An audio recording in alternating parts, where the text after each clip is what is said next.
Hey folks, I'm back again. This is my 89 300ZX Z31.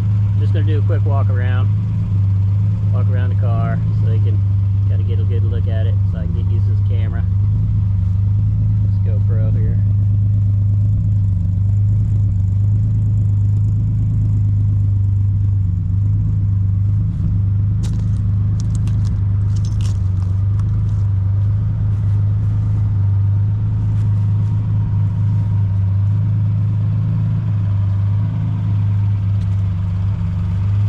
That front air dam came from MSA Motorsports Auto in California.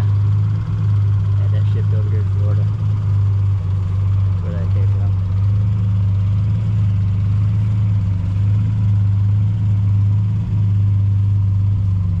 Do a quick interior. I made the car for autocross and track day events.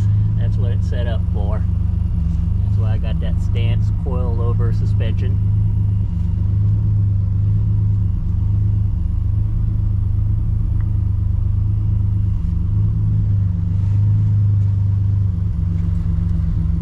Just a little bit of the interior.